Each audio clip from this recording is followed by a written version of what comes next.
buenas tardes, muy bienvenidos a un nuevo programa de ACOM, Acción y Comunicación sobre Oriente Medio. En los últimos días, nuestro honorable presidente Pedro Sánchez Castejón tuvo la brillante idea de acudir al Estado de Israel para dedicar unas amables palabras al presidente Netanyahu, así como al país y al Estado en general. Tras lo cual, lo que ha pasado es que básicamente se ha dinamitado la relación diplomática entre los dos estados, y para analizar las consecuencias de todo esto, pues tenemos con nosotros a David Hatshubet, presidente de la Fundación Hispano-Judía. Don David, muchas gracias, muy bienvenido. Muchísimas gracias, un placer de estar con vosotros. Ahora mismo, exactamente en qué punto de gravedad se encuentra la relación diplomática entre el Estado español y el de Israel.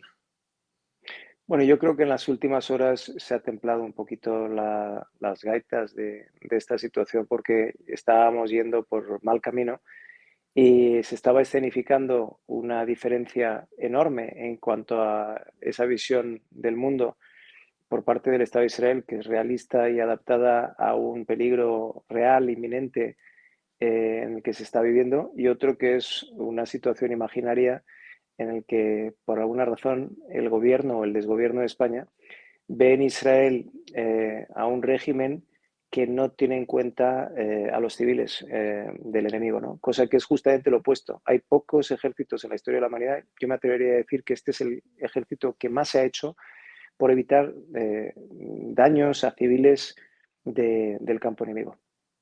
Efectivamente, parece que pasan los siglos, pero las mentiras en torno a los judíos y sus delitos de sangre, etcétera, parece que siguen absolutamente intactas, ¿no? Porque uno analiza las palabras de los periodistas y es que son la propaganda de Hamás, pero de manera literal, ¿no? ¿Cómo valora usted el papel de la prensa en este sentido?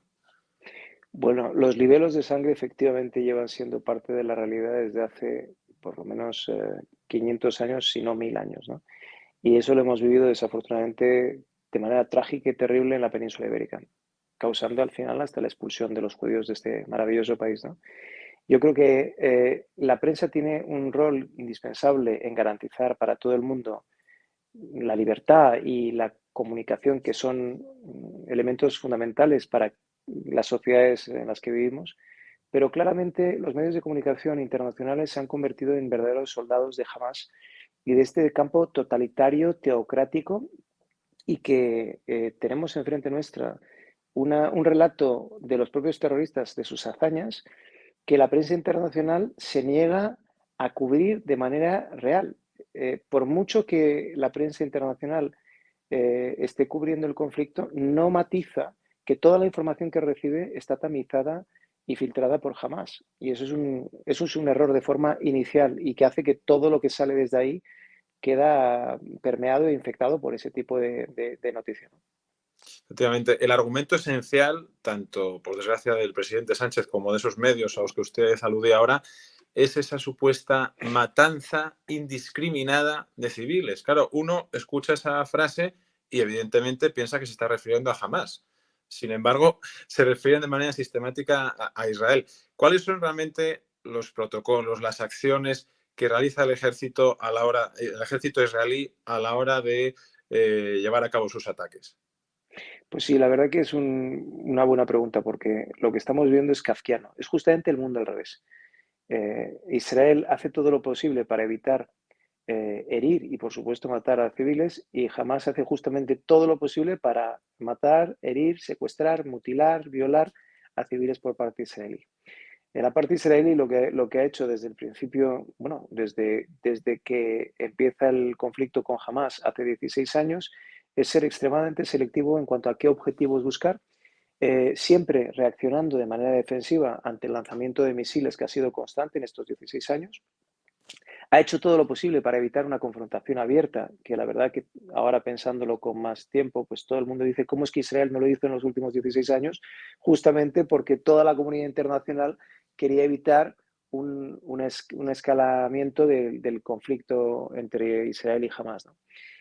Claramente Israel hace todo lo posible cuando bombardea algún tipo de objetivo, primero en la selección, ¿no? Evidentemente Israel no bombardea de manera indiscriminada Israel bombardea lugares que por alguna razón hacen parte de la infraestructura de guerra y de odio por parte de Hamas. Una vez señalado el objetivo, lo que hace Israel es avisa a la población civil a través de llamadas telefónicas que realiza una unidad especial concreta del Ejército de Defensa de Israel, y además de avisar a la población civil, lanza octavillas, centenares y miles de octavillas para que la población que está ahí se vaya.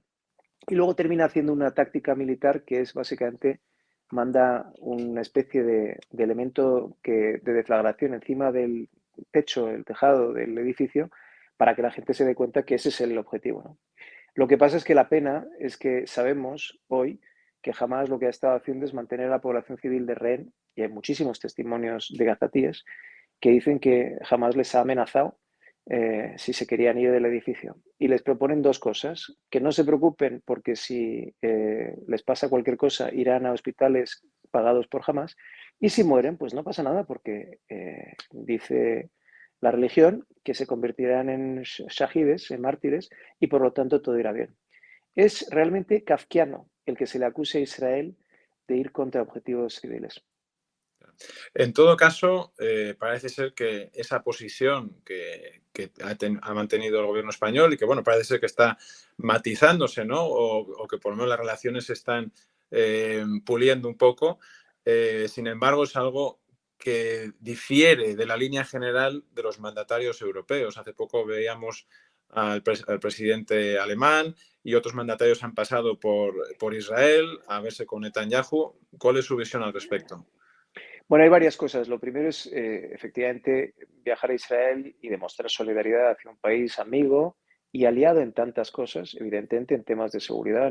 No es nuevo para ninguno de nosotros que tanto España como muchos países occidentales comparten inteligencia y sistemas de seguridad y muchas cosas en lucha del terror internacional con Israel. Y eso es parte de elementos de cooperación en muchísimos niveles. La clave aquí, además de los viajes de solidaridad que nuestro gobierno no realizó desde el principio, y cuando lo ha hecho como parte de un viaje organizado como presidencia del Consejo Europeo, tanto la actual como la que viene, con el primer ministro belga. Además de ese viaje de solidaridad que realmente nunca ocurrió desde un punto de vista bilateral, lo que hay es claramente una visión muy, muy opuesta de cómo son las cosas por una razón muy simple, porque es que nuestro gobierno tiene a radicales entre sus ministros que evidentemente ponen mucha presión. Empezando con nuestra vicepresidenta del gobierno, los dos últimos ministros que se han elegido, que son realmente de lo más radical que se puede encontrar uno en Europa, que no votaron en el día después en el Parlamento Europeo para expresar solidaridad a Israel, fueron dos de los 20 parlamentarios a nivel de toda Europa que no quisieron votar para expresar esa solidaridad hacia Israel después del atentado, de 750 diputados que sí votaron en ese momento, ¿no? Por lo tanto, hablamos de algo muy marginal a nivel de lo que es Europa, pero que evidente está en la cúspide de lo que es nuestro gobierno. Y eso sí que es un problema.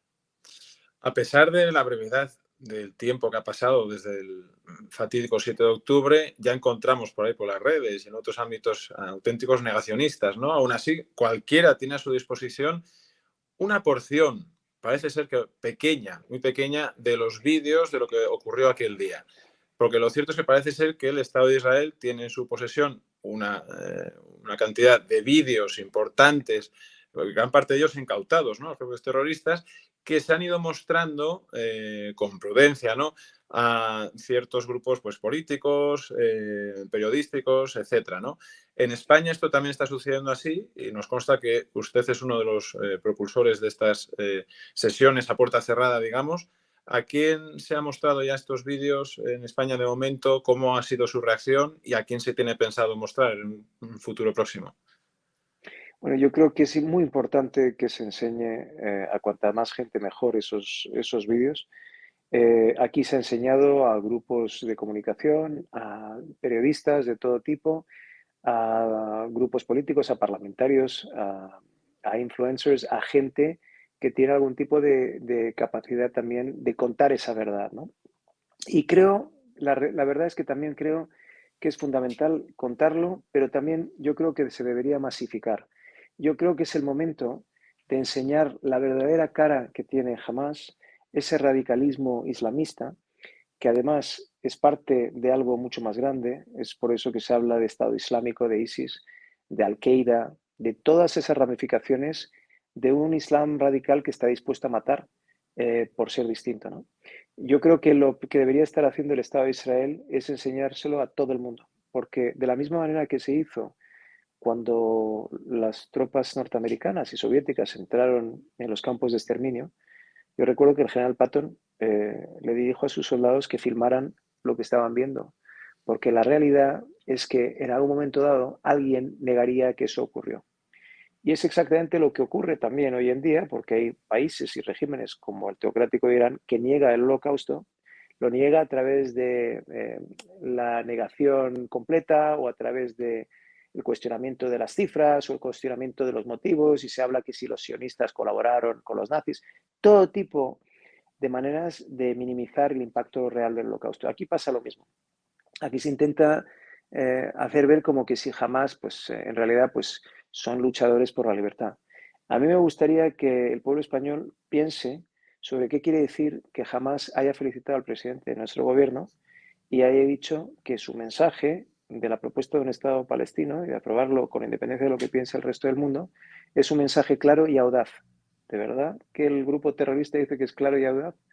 Yo creo que merecería que se vuelva a pensar los que proponen esta idea tan genial, el que piensen un poquito lo que quiere decir que una organización terrorista considere esto que es algo positivo. Bueno, don David, muchísimas gracias por su tiempo y por la gran labor que hace en muchos ámbitos.